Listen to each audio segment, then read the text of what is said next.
पढ़ लिया था। न्यूक्लियोटाइड बनाने के लिए क्या चीज की जरूरत पड़ी थी हमको? न्यूक्लियोटाइड बनाने के लिए तीन चीजें जरूरत थी। सबसे पहले नाइट्रोजनस बेस, वेरी गुड, हमको एक नाइट्रोजनस बेस चाहिए था। उसके बाद कार्बोहाइड्रेट, और वो भी कौन सा आपका? पेंटोस। इसके बाद फॉस्फेट, वेरी गुड। ठीक है, ये तीनों चीज मिलेंगे तब हमारा क्या बनेगा? न्यूक्लियोटाइड। और बहुत सारे न्यूक्लियोटाइड को मिला के क्या करेंगे? आपका डीएनए का स्ट्रक्चर बनेगा। ठीक है, तो आज देखते हैं डीएनए का स्ट्रक्चर। देखिए, पहले मॉलिक्यूल वाला, बाद में वाटसन एंड डबल क्लिक का स्ट्रक्चर। तो हमको ये पता था कि ये हमारा पेंटोस शुगर है। ठीक है, यहां पर carbon number 1, carbon number 2, carbon number 3, carbon number 4, यहां पर एक कार्बन है आपका जहां पे OH बॉन्ड जुड़ा। 5 कार्बन थे हमारे पेंटोस में। ठीक है, ये कार्बन नंबर क्या है हमारा? 5 है। ठीक है, थोड़ा बड़ा बनाता हूं, समझने में अच्छा रहेगा।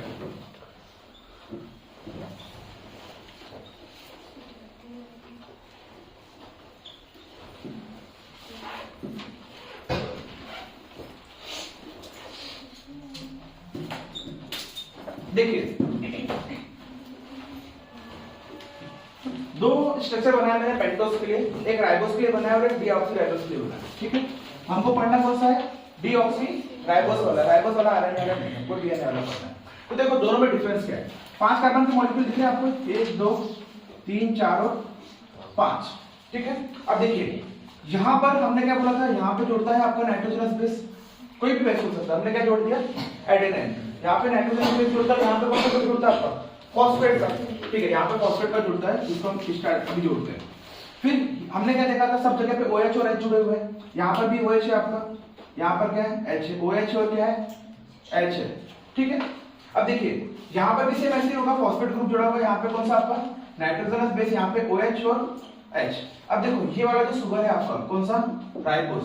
किसमें प्रेजेंट है राइबोस शुगर आपका? आरएनए में। आरएनए में OH बॉन्ड जुड़ा रहता है। डीऑक्सीराइबोस में OH बॉन्ड यहां से हट जाता है। OH बॉन्ड यहां से क्या रहता है आपका? हट जाता है। मतलब O और H जो है अलग अलग जाके कहां जाके जुड़ जाते हैं आपके?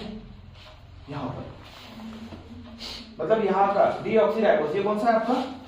डीऑक्सीराइबोस।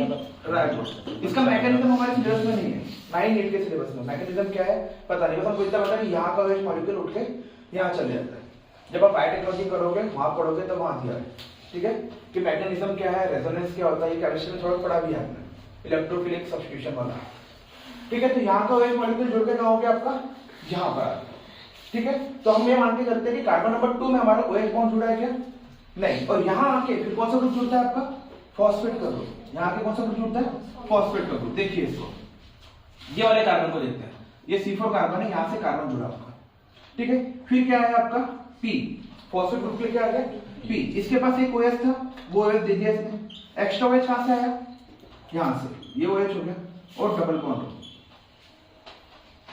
ठीक है, अब क्या बना है मॉलिक्यूल को देखो। H2, H कितने हैं आपके पास? 2। H2, P कितना है? 1। और O कितने हैं? 3। तो H2PO3 बना। इसको बोलते हैं फॉस्फोरिक एसिड। क्या बोलते हैं? Phosphoric acid. तो बना आपका H2PO3 मॉलिक्यूल को देख के। आगे समझ में? तो कौन सा ग्रुप जुड़ता है यहाँ पे? Phosphate group. और आखिरी में क्या बनाता है आपका? Phosphoric acid. ठीक है, अब देखिए इसको, ये स्ट्रक्चर को, हाँ इसको मिटा रहा हूं। ठीक है, अब देखना है यहाँ पे। अभी कॉम्प्लेक्स स्ट्रक्चर नहीं बनाते, सिंपल से स्ट्रक्चर बनाते हैं समझने के लिए। तो सपोज जैसे आपका ये आपका शुगर का मॉलिक्यूल है, यहाँ पे क्या जुड़ा आपका? नाइट्रोजन। और यहाँ पे क्या जुड़ा आपका? Phosphate group. यहाँ पे नाइट्रोजन का ग्रुप जुड़ा है, यहाँ पे क्या जुड़ा है? Phosphate group. ये आपका क्या है? एक न्यूक्लियोटाइड है। एक क्या है आपका? न्यूक्लियोटाइड। सेम ऐसे ही एक न्यूक्लियोटाइड होगा, ऐसा। सेम ऐसे ही एक न्यूक्लियोटाइड होगा। ये बन गए आपके 3 न्यूक्लियोटाइड। और हमने क्या बोला था? बहुत सारे न्यूक्लियोटाइड को मिलके क्या बनेगा आपका? डीएनए का स्ट्रक्चर। जैसे मैंने आपको बताया ना, 100 रुपए का नोट था तो एक रुपए के सिक्के मिलेंगे। ठीक है, तो अब कैसा होगा देखो, ये जो फॉस्फेट ग्रुप है, इसके पास क्या है? डबल बॉन्ड है इसके पास। तो ये क्या करता है? अपने 2 आर्म्स निकाल के देख के आता है, ऐसे जोड़ दिया। ठीक है, ये ऐसे जोड़ दिया, नीचे जाओ, मतलब ऐसे डबल स्ट्रक्चर बना। क्या बनाया इसने? डबल बॉन्ड बनाया। फॉस्फेट ने, नाइट्रोजन ने नहीं, फॉस्फेट ने क्या करा? डबल बॉन्ड बनाया। सेम ऐसा ही स्ट्रक्चर मॉलिक्यूल एक और होगा इसके अपोजिट में, हम क्या करेंगे उसको घुमा के लेके आएंगे। तो यहाँ पर क्या होगा आपका सेम ऐसे स्ट्रक्चर अगर मैं लेता हूँ यहाँ पे, तो अगर मैं यहाँ पे फॉस्फेट लूंगा तो जुड़ेगा क्या? नहीं, मेरे को क्या लेके आना पड़ेगा वहां पे नाइट्रोजनस बेस, जो हमने पढ़ा ना फ्यूरिन और पिरिमिडिन पढ़ा अपन ने, तो वहां पे अपने पढ़ा था एडेनाइन और गुआनिन, फिर हमने पढ़ा था थायमिन और साइटोसिन। तो सपोज यहाँ पर मैंने एक और लेके आ गया, यहाँ पे N है और यहाँ पर क्या है मेरा P, अपोजिट कर दिया सिर्फ मैंने, ठीक है P, इसको भी अपोजिट कर दिया P और N। अब ये दोनों N अपने अपने बीच में बॉन्ड बना लेते हैं। क्या करते हैं, कहीं पे डबल बॉन्ड होंगे, कहीं पे ट्रिपल बॉन्ड होंगे, सिंगल नहीं होते, डबल या तो ट्रिपल। ये अपन पढ़ेंगे चार्जेस रूल में, कहां पे डबल होंगे कहां पे ट्रिपल होंगे, जस्ट अभी 10 मिनट बाद ही पढ़ेंगे। अब देखो यहाँ पे दो क्वेश्चन आते हैं, अभी तक तो जितने क्वेश्चन अपन ने पढ़े वो एपी बॉन्ड के लिए सफिशिएंट थे। अब देखो नीट पे दो क्वेश्चन यहाँ से आते हैं, ये वाले बॉन्ड को क्या बोलते हैं, ये बॉन्ड को क्या बोलते हैं। अब यहाँ पे ध्यान से देखो, ये मॉलिक्यूल को देखो ध्यान से, O ऑक्सीजन है, C है, ग्रुप है, ऐसा ग्रुप लिखा है, कौन सा ग्रुप है? Ether, very good. कौन सा ग्रुप है? ईथर, हमने पढ़ा है एल्डिहाइड कीटोन ईथर वाले में पढ़ा है अपन ने। तो ईथर है और किसके साथ है आपका, किसके, फॉस्फेट ग्रुप के साथ। इसको बोलते हैं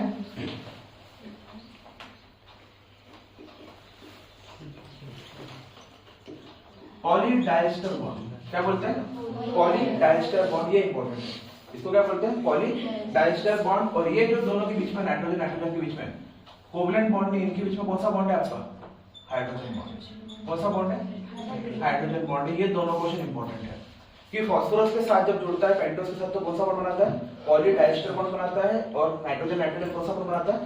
हाइड्रोजन बॉन्ड। ये दोनों क्वेश्चन आएंगे नीट के लिए। आगे समझे?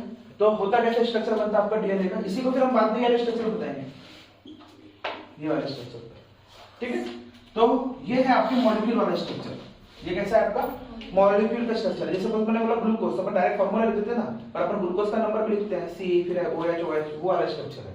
तो ये कौन सा आपका पेंटोस का शुगर है, नाइट्रोजनस बेस जुड़ा हुआ है, और क्या जुड़ा है आपका फॉस्फेट का ग्रुप, जो बाद में क्या बनाता है आपका फॉस्फोरिक एसिड, और उनके बीच का जो बॉन्ड होता है वो होता है आपका poly diester bond. Nitrogen nitrogen के बीच में बॉन्ड कौन सा है आपका? हाइड्रोजन बॉन्ड है। अब डबल बॉन्ड है या ट्रिपल बॉन्ड है उसको हमको पढ़ना है, ठीक है।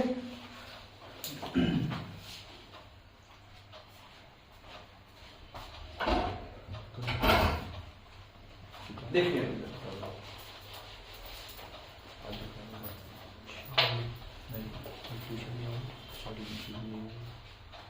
तो ये सिंगल स्ट्रक्चर था आपका, एक सिंगल आरएनए अगर एक था, अपन ने क्या किया इसमें डबल लेके आ गए। कौन कौन सा?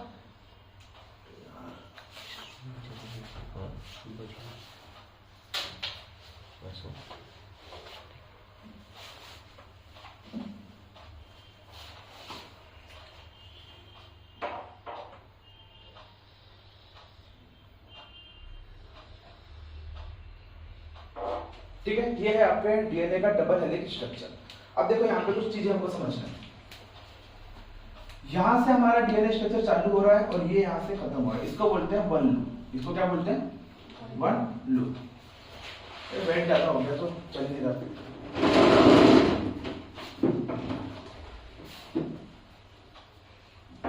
ठीक है, देखिए तो यहां से आपका डीएनए स्टार्ट हुआ और यहां पे क्या हो गया आपका डीएनए खत्म। इसको बोलते हैं वन लूप। इसको क्या कहते हैं? One loop. सपोज अगर मैंने बोला इसके अंदर 10 नाइट्रोजनस बेसिस है, कितने? 10 नाइट्रोजनस बेसिस है, तो बेस पेयर कितने होंगे? अगर मैंने इसके कहा कि इसके अंदर 10 नाइट्रोजनस बेसिस है तो बेस पेयर कितने होंगे? चलो इस क्वेश्चन का आंसर 10 मिनट पर देता हूं, नहीं पता चार्जेस रूल में सीखिए। अब देखो यहाँ पे ये जो स्ट्रक्चर है आपको घुमा हुआ है, ये स्ट्रक्चर कैसा आपका घुमा हुआ है, जिसमें एक लूप के अंदर कितने डिग्री का एंगल है? मतलब पूरा सर्कल है तो कितना है?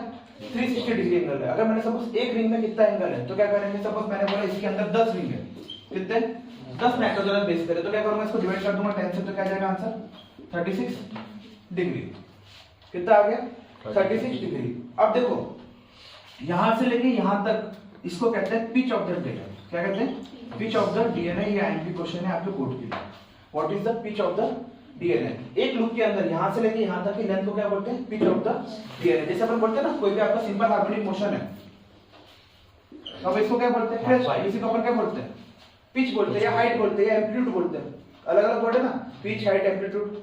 तो यही इसका क्या है? लेंथ, जिसको हम क्या बोलते हैं? पिच ऑफ द डीएनए, जिसकी वैल्यू होती है 3.4 mm और 34 एंगस्ट्रॉम।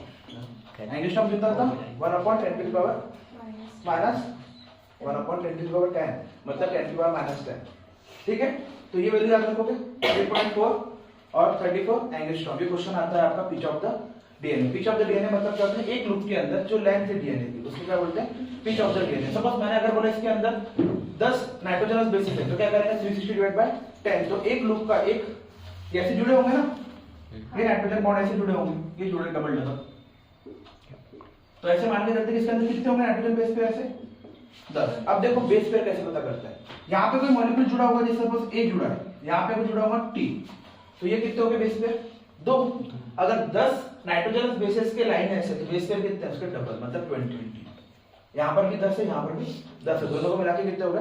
20। अगर किसी ने पूछा आपसे कि अगर एक लूप में मेरे पास 10 नाइट्रोजनस बेस है, तो बेस पेयर कितने हैं? उल्टा बोला मैंने। अगर नाइट्रोजनस बेस 20 है, तो बेस पेयर कितने हैं?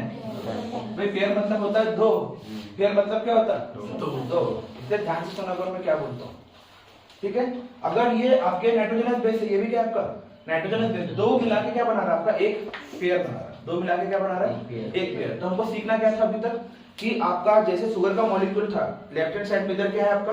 फॉस्फेट का ग्रुप, इधर क्या है आपका? नाइट्रोजन का ग्रुप है, बीच में कौन है आपका? पेंटोस का शुगर है। अब फास्फोरस का जो फॉस्फेट ग्रुप है, दूसरे फॉस्फेट ग्रुप के साथ डबल आर्म बना रहा है, जिसको अपन क्या बोलते हैं? पॉलीडाइस्टर बॉन्ड। और नाइट्रोजन अपने साथ क्या बना रहा है? Hydrogen bond. अब ये डबल बॉन्ड बना रहा है कि ट्रिपल बॉन्ड बना रहा है, हमको पढ़ना है। ठीक है, ये दोनों बॉन्ड बनाता है, डबल भी बनाता है, ट्रिपल भी बनाता है। ठीक है, इतना समझ में आया? फिर एक जो लूप बनता है आपका कंप्लीट लूप, उसको क्या बोलते हैं? आपका एक लूप है, हाँ, उसके बीच के डिस्टेंस को क्या बोलते हैं? पिच, जिसकी वैल्यू कितनी है? 3.4 mm और 34 एंगस्ट्रॉम। इतना चीज याद रखना। अब आते हैं सबसे इंपॉर्टेंट चार्जर्स रूल।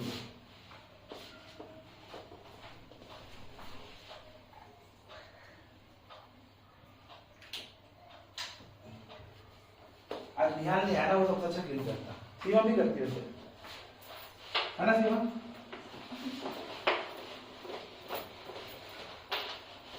इसमें किसी को डाउट तो नहीं है? बॉन्ड से क्वेश्चंस आते हैं, ठीक है? हमेशा कंफ्यूज कैसे करते हैं?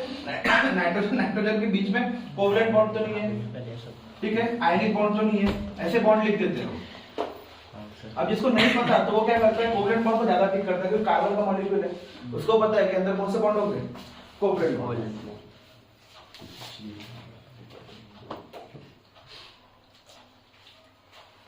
माल खराब होगा ही मेरा।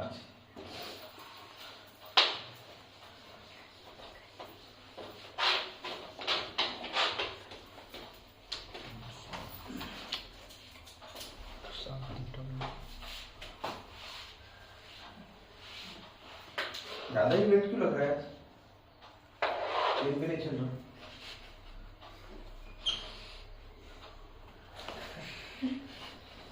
क्या हो रहा है यार? वो बोलने लगे पढ़ाओ नहीं क्या आज? हाँ? थक गया। समझ में नहीं आ रहा क्या हो रहा है? कल आपने बहुत लिखा है।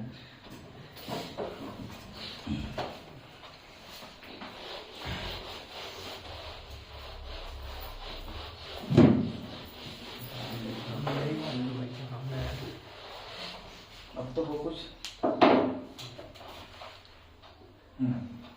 चलो वर्क करते।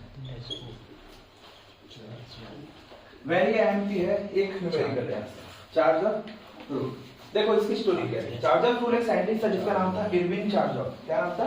Irwin charger. इसने ये रूल एक्चुअली कहा नहीं था, ये एक लेक्चर डिलीवर कर रहा था, प्रोफेसर था एक, ठीक है? नाम क्या है इसका? Irwin charger. ये एक लेक्चर डिलीवर कर रहा था, जून 1949 की बात है। एक लेक्चर डिलीवर कर रहा था एक कॉलेज में जून 1949 में। तब उसने एक रूल दिया, इसने बोला कि जो कॉन्सेंट्रेशन आपके प्यूरिन्स और पिरिमिडिन्स के हैं कोई डीएनए के मॉलिक्यूल में, ये आपके सुटेबल नंबर पे है। क्या सुटेबल नंबर पे वो बताया उसने, ठीक है? और उसको उसने पब्लिश किया कब? पब्लिश किया उसने उसको मई 1950। पब्लिश कब किया उसने? मई 1915 में। देखो इसने 2 रूल दिए। इसने रूल क्या कितने दिए? 2। इसने बोला आपके जो concentration of purine is equal to concentration of pyrimidine. इसने क्या बोला पहला रूल कि कॉन्सेंट्रेशन ऑफ प्यूरिन जो है, प्यूरिन आपके कौन थे, एडेनाइन और ग्यूनाइन, इसके कॉन्सेंट्रेशन किसके बराबर होंगे, कॉन्सेंट्रेशन ऑफ पैरामिड के बराबर। पहला रूल तो उसका ये था, ठीक है। देखो इसी रूल से निकल के क्या आया, और उसके बाद उसने क्या कहा, यहां पे आपका एडेनाइन है, यहां पर क्या है आपका एडेनाइन, दूसरा कौन सा है आपका ग्वानिन, और यहां पर क्या है आपका थायमिन, और दूसरा क्या है आपका साइटोसिन। अब देखो इधर मैंने इसको अपोजिट क्यों लिखा है, इसलिए इंपॉर्टेंट है। जो ए है आपका एडेनाइन, वो हमेशा बॉन्ड बनाता है किसके साथ, थायमिन के साथ। ए हमेशा बॉन्ड बनाता है किसके साथ, थायमिन के साथ, और वो बॉन्ड होता है डबल बॉन्ड होता है। वो बॉन्ड कैसा होता है आपका, तो मैं यहाँ पे क्या बोलूंगा, यहाँ पे 2 हाइड्रोजन बॉन्ड है, कितने 2 हाइड्रोजन बॉन्ड है, ठीक है। और ग्वानिन और साइटोसिन के बीच में कितना होगा 3 हाइड्रोजन बॉन्ड, कितने 3 हाइड्रोजन बॉन्ड है, ठीक है। अब इसको याद कैसे रखना है आपको, आप अपने हिसाब से याद कर लो, कैसे याद करना लिया। मेरे को तो याद था अभी वो कौन सी मूवी आई थी, छिछोरे मूवी, में जीसी कंपटीशन रहता है आखिर में, जनरल चैंपियनशिप, तो जीसी याद है, या किसी को फेल होते तो एटीकेटी आती ना, एटीकेटी मतलब सप्लीमेंट्री, उससे याद कर लो। हाँ वो एक इंस्टाग्राम पे जीसी रहता ग्रुप है @gc, मतलब जीसी पे है, हाँ @gc की कर सकते, @gc, ठीक है। एटीपी से भी याद कर सकते हैं, एडेनोसिन ट्राइफॉस्फेट जो मॉलिक्यूल है, एटीपी मॉलिक्यूल, एटी हो गया तो बाकी वाला दूसरा क्या होगा जीसी, जैसे याद करने कर लो। तो एडेनाइन और थायमिन के बीच में कितने बॉन्ड है आपके, डबल बॉन्ड है, और ग्वानिन और साइटोसिन के बीच में कितना बॉन्ड है, ट्रिपल बॉन्ड है। ये पहला चीज उसने कहा। उसने क्या कहा, रूल नंबर 2 में है इसका, उसने कहा concentration of adenine is equal to concentration of thymine। adenine का concentration is equal to क्या होगा, concentration of thymine। similarly SLY concentration of guanine is equal to concentration of cytosine। देखो सपोज अगर एडेनाइन आपका 30% है, एडेनाइन आपका कितना है 30%, तो थायमिन भी कितना होगा 30%। अगर ये सपोज आपका 50% है तो ये भी कितना होगा 50%। एग्जांपल दे रहा हूं, ठीक है, एग्जांपल दे रहा हूं। तो ये रूल समझ में आया। पहला रूल क्या कहता है कि concentration of purine is equal to concentration of pyrimidine. ये मैंने आपको बता दिया था नाइट्रोजनस बेसिस में, ठीक है। एक आपका डबल बॉन्ड स्ट्रक्चर है, एक कौन सा आपका, अरे बाप रे बाप, एक में डबल रिंग है, एक में सिंगल रिंग है, कहा था मैंने, ठीक है। फिर 2 मॉलिक्यूल थे आपके प्यूरिन में, एडेनाइन और ग्वानिन, एक में थे आपके थायमिन और साइटोसिन, ठीक है। एक में डबल बॉन्ड, एक में ट्रिपल बॉन्ड। अब देखो इधर इसी से अगर मैं इनका कंसंट्रेशन लूं A प्लस टी, क्यों A प्लस टी लूं, एडेनाइन प्लस थायमिन, क्योंकि ये दोनों बॉन्ड बना रहे हैं। तो A plus T is equal to क्या होना चाहिए मेरे पास, G प्लस C। ये फॉर्मूला है, ये है आपका Chargaff rule. A plus T is equal to G plus C, ठीक है। और इसी से निकल के अगर मैं निकालूं A plus T upon G plus C is equal to 1। A plus T upon G plus C is equal to क्या हो गया आपका 1, ठीक है। तो ये चार्जर रूल है, एक्चुअली ये इसका रूपांतरण है। अब देखो यहाँ से एक कॉन्सेप्ट नीट में आता है, यहाँ तक तो खत्म हो गया आपका सीबीएसई का जो भी क्वेश्चन है, नीट में भी नहीं आता, एम्स में क्वेश्चन पूछता वहां से, नीट तक तो यही तक सफिशिएंट नहीं। देखिए अगर मैंने बोला एडेनाइन को मैं जोड़ दूंगा साइटोसिन के साथ, एडेनाइन को किसके साथ जोड़ूंगा मैं, साइटोसिन के साथ। जुड़ रहा है क्या, नहीं। अगर सपोज मैंने जोड़ दिया तो मेरे को जी को किसके साथ जोड़ना पड़ेगा, ठीक है सर। तो क्या मेरा रेशियो इक्वल टू 1 होगा क्या, नहीं, तब मेरा रेशियो इक्वल टू 1 नहीं होगा। और ये रहता है स्पीशीज के लिए, no two similar species have the same number of DNA, तभी आप एक सिंगल स्पीशीज में ही ब्रीड कर पाते हो। मेल्स का सेक्सुअल कांटेक्ट मेल के साथ ही होता है, फीमेल का किसके साथ होगा, आपके मतलब ह्यूमन बींग्स का ह्यूमन बींग्स के साथ ही होगा, डॉग का डॉग के साथ ही होगा। एक स्पीशीज का रिप्रोडक्शन किसके साथ होगा, दूसरे स्पीशीज के साथ, क्योंकि रूल फॉलो नहीं करेगा ना। सपोज अगर मैं बोलूंगा चिंपांजी के साथ तो पॉसिबल नहीं है, ठीक है। इसलिए एक ही स्पीशीज दूसरे स्पीशीज के साथ ब्रीड नहीं कर सकती, एक स्पीशीज एक बीस के साथ भी कर सकती है, ब्रीड कर सकती है, ठीक है। हाँ, अब मेरा क्वेश्चन आप लोग के लिए, सभी के लिए, द परसेंटेज ऑफ एडेनाइन, ध्यान देना, सबसे पूछूंगा द परसेंटेज ऑफ एडेनाइन, ठीक है। आपको फॉर्मूला पता है, A plus T is equal to G plus C. The percentage of adenine is 30%. Calculate the percentage of guanine. The percentage of adenine is 30%. Calculate the percentage of guanine. करो sir. 70. अबे 100 थोड़ी. भाई जिसने answer दे दिया वो अपना explanation दे. 70 है तो क्यों? जिसको नहीं पता वो सॉल्व करेगा. और जिसके अंदर थोड़ा दिमाग है तो मेंदू लगाए. मेंदू मतलब ब्रेन.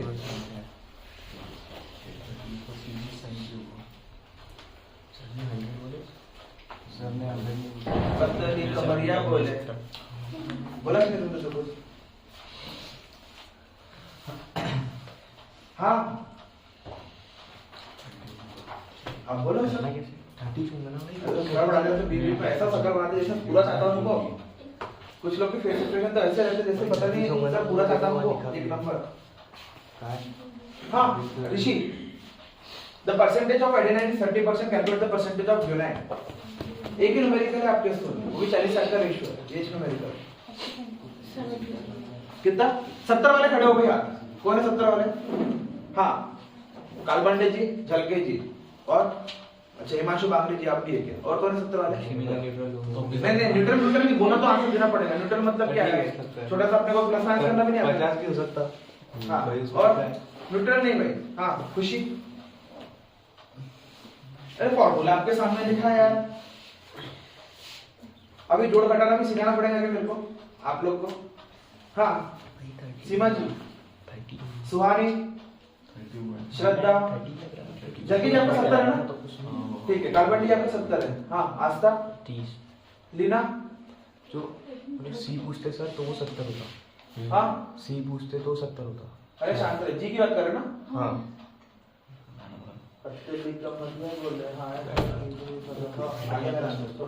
हाँ सीमा, विवेक, हिमांशु, 40. सुफिया, कामड़े जी नमस्ते. पहचान में नहीं आ रहे आप तो आज बिल्कुल क्लीन शेव बिल्कुल. ठंड नहीं लगती अपने को? थोड़ा पहना पड़ा कुछ हो गया. बोलना गई ठंडा ना. गए बोलना ठंडा ना. मकर संक्रांति गई मतलब ठंड गई. सूर्य भगवान जी अपना रथ बदल के डायरेक्शन बदल नहीं सकते. ठीक है. तुमको पता है इस टाइम पे किसी की डेथ होती है ना डायरेक्ट स्वर्ग हो जाता है. पता आपको? इस मौसम में अगर इस टाइम पे 14, 15, 16, 18 तारीख में अगर किसी की डेथ होती है तो क्या होता है? सूर्य भगवान जी अपना रथ का डायरेक्शन बदलते हैं और डायरेक्ट स्वर्ग की तरफ जाता है.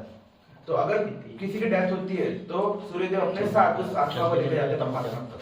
तो इस डेथ में अगर किसी की डेथ होती है बहुत अच्छा टाइम है तो डायरेक्ट स्वर्ग जाते हैं. ठीक है. तो आपको पता है क्या जब महाभारत हुआ था तो कर्ण प्रतीक्षा कर रहा था इस टाइम की. उसी टाइम पे उसने अपने प्राण त्यागे. उसके पिता से डायरेक्ट स्वर्ग गए क्या मेरे पापा तो स्वर्ग में सबसे ऊपर बैठा था वो. बताइए ना यार इतना इजी क्वेश्चन.